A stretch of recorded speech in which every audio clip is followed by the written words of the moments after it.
नमस्कार दोस्तों, आपका एक बार फिर से बहुत बहुत स्वागत है आपके अपने यूट्यूब चैनल बीबीजी टेक्निकल में। दोस्तों, आज की इस वीडियो में मैं आपको बताऊंगा कि आप किस तरह से श्रमिक कार्ड के लिए आवेदन कर सकते हो, क्या क्या उसमें डॉक्यूमेंट्स लगेंगे। पूरी जानकारी आपको जो है हमारे इस वीडियो में मिलेगी।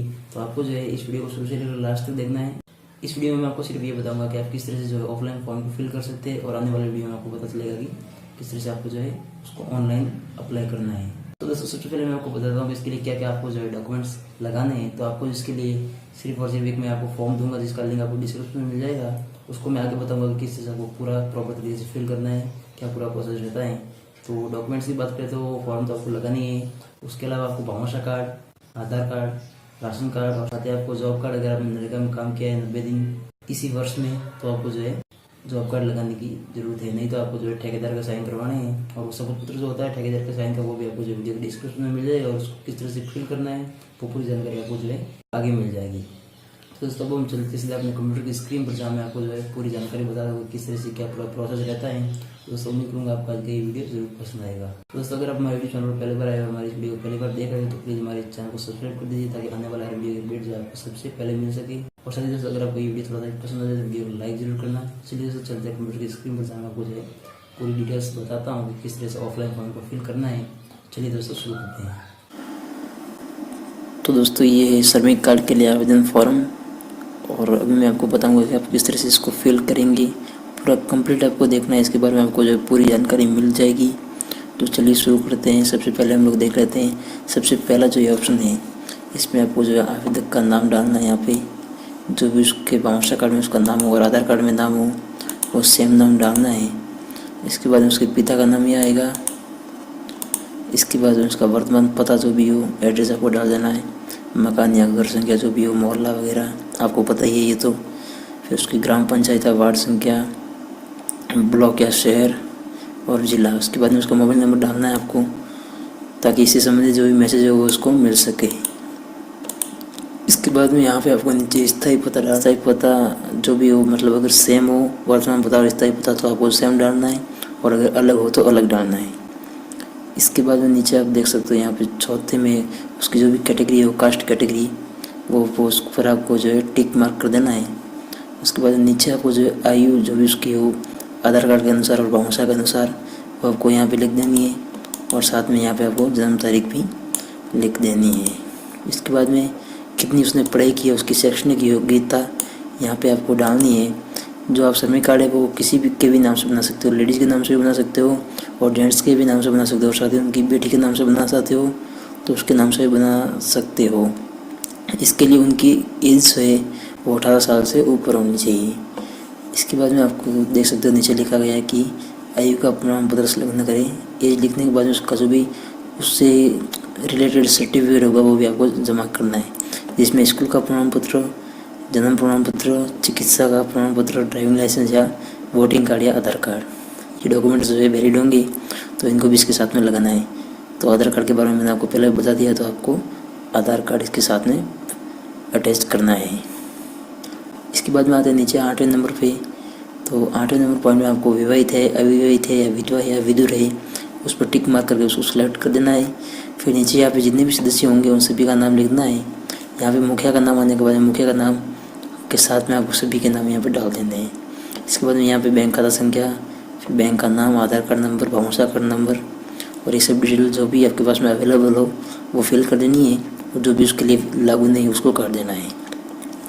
इसके बाद में यहाँ पे आप देख सकते हो, तो यहाँ पे 11वें नंबर पॉइंट में वर्तमान नियोजक सहित उन नियोजकों के नाम तथा पते जिनके लिए पिछले 12 माह में आपने काम किया, मतलब पिछले 1 साल में जहाँ जहाँ आपने काम किया है उनके मतलब नाम, कार्यस्थल, क्या काम किया, कितने दिनों तक काम किया, नियोजक का नाम व पता और वर्तमान या अंतिम तिथि व नियोजक के हस्ताक्षर, मतलब नियोजक जो भी होगा जिसके वहाँ पे आपने काम किया है उसके यहाँ पे मोबाइल नंबर और साइन हो जाएंगी। इसके बाद में अगर आपने 1 से अधिक लोगों के पास में काम किया तो उनकी भी डिटेल आप यहाँ पे फिल कर सकते हो। और अगर आपके पास जॉब कार्ड है तो आपको जो ग्राम सेवक के नाम से इसको फिल करना है। इसके बाद में हम लोग आएंगे नीचे 12वें नंबर पॉइंट में। तो ये जो है घोषणा है, जिस पर आपको जो आवेदक के खुद के साइन होंगे तो उसको यहाँ पे साइन करवा देना है। यहाँ पे किसी भी और वेरिफिकेशन की ज़रूरत नहीं है। यहाँ पे आपको डेट डाल देनी है, जिस भी डेट को आप जो है ये फॉर्म फिल करेंगे। इसके बाद में हम लोग आते हैं नीचे 13 नंबर पॉइंट में। तो ये जो है भवन व अन्य निर्माण श्रमिक होने का प्रमाण पत्र। इस पर आपको जो भी ठेकेदार के नाम से आप जो है ऊपर ये वाला कॉलम जो है भरेंगे, उनमें से किसी भी एक ठेकेदार के नाम से इसको यहाँ पे फिल कर देना है। जैसे आप देख सकते हो प्रमाणित किया जाता है कि आवेदक का नाम, आवेदक के पिता का नाम या पति का नाम, निवास, निर्माण श्रमिक के रूप में किस स्थान पर और किसके पास में काम कर रही थी, और फिर उसके कम से कम आपको जो 90 दिन यहाँ पे आपको भरने हैं, मतलब 90 दिन तो आपको लिखने ही है। 90 दिन तक अगर आपने काम किया तो ये आपको जो है श्रमिक कार्ड बनता है, तो उसका आपको ध्यान रखना है। इसके बाद यहाँ पे ठेकेदार के साइन हो जाएंगे और ग्राम सेवक है तो ग्राम सेवक के साइन। इसके बाद में आपको जो है यहाँ पे किसी की भी साइन करवाने की जरूरत नहीं है, और यहाँ पे भी कोई साइन करवाने की जरूरत नहीं है। अगर ग्राम सेवक करता है इसको, मतलब ग्राम सेवक के पास में अगर आपने काम किया तो आपको जो यहाँ पे ग्राम सेवक के साइन करवाने हैं, नहीं तो आपको सिर्फ यहाँ पे सिर्फ ठेकेदार के साइन करवाने हैं और यहाँ पे आवेदक के। इसके अलावा किसी के भी साइन करवाने की ज़रूरत नहीं है, इसको आपको छोड़ देना है, इसमें आपको कुछ भी नहीं करना है। अब हम बढ़ते हैं नेक्स्ट पेज पे। जो पिछला भाग है इसको जो आपको पीछे के भाग में प्रिंट करना है, और इसमें आपको जो है मैं अपनी मृत्यु की दशा में मंडल की ओर से मुझे देश समस्त बकाया प्राप्त करने के लिए निम्नलिखित व्यक्तियों को मेरे अधिकारवान वारिस के रूप में नाम निर्देशित करता या करती हूँ। इसमें जो भी मतलब सहायता राशि मिलेगी, जैसे किसी की मृत्यु हो जाती है तो इसमें मृत्यु के बाद में भी जो सहायता राशि मिलती है वो किसको आप देना चाहते हैं, इसमें आप उसका नाम डालना है, मतलब जो भी नॉमिनी होगा उसका नाम यहाँ पे आएगा। इसमें आप चाहे तो एक से अधिक लोगों के भी नाम डाल सकते हो। यहाँ पे क्रमांक डालना है, यहाँ पे नाम डालना है।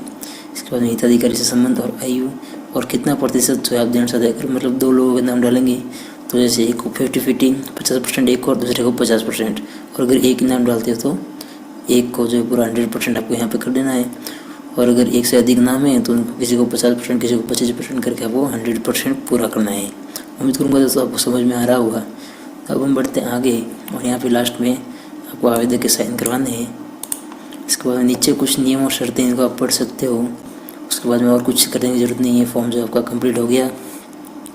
इसके बाद में अगर जो आपने जो है ग्राम सेवक के पास में जो मतलब जॉब कार्ड में नरेगा में काम नहीं किया है तो आपको जो एक शपथ पत्र भरने की आवश्यकता पड़ती है, जो ठेकेदार के नाम से होता है, और उस पर ठेकेदार के आपको साइन करवाने पड़ते हैं। तो इसके लिए आपको नीचे आ जाना है। ये देख सकते हो, ये वो शपथ पत्र है। अगर अपने ग्राम सेवक के पास में मतलब जो भी नरेगा है उसमें काम किया तो आपको जो इसको फिल करने की ज़रूरत नहीं है, नहीं तो आपको इसको फिल करना पड़ेगा। तो इसके लिए आप देख सकते हो अंतर्गत प्रारूप जांच नियम, मतलब ये कुछ ऊपर भी थोड़ा बहुत वो कट गया तो इसके लिए माफ़ी चाहूँगा। अभी तो आपको जो इसी का लिंक आपको वीडियो के डिस्क्रिप्शन में मिलेगा, तो वहाँ से आप इसको जो है डाउनलोड कर सकते हो पूरे फॉर्म को। और आने वाले टाइम में अगर कोई अपडेट मिलती है और नया फॉर्म जो है सही तरीके से, वैसे इसमें कोई प्रॉब्लम है नहीं, लेकिन जैसे कोई मुझे और अच्छी तरह से और नया फॉर्म मिलता है तो उसको भी मैं जो है यहीं पे अपडेट कर दूँगा, यहीं पे आपको मिल जाएगा। वैसे अभी जो आपका काम इसे चल जाएगा, आपको कोई भी प्रॉब्लम नहीं होगी।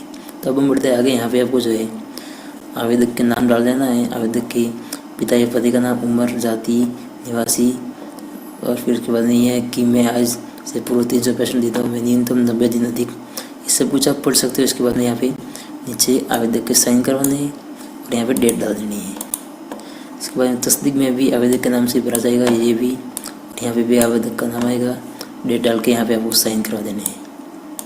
यहाँ पे नीचे आप देख सकते हो, यहीं पे आपको जो है साइन करवा देना है यहाँ पे, और फिर आपको जाना नीचे, ये बैक साइड है, और ये जो भी ठेकेदार होगा उसके नाम से भरा जाएगा, मतलब मैं जो भी ठेकेदार है उसका नाम, उसके पिता का नाम, और फिर जाति, निवास, तहसील।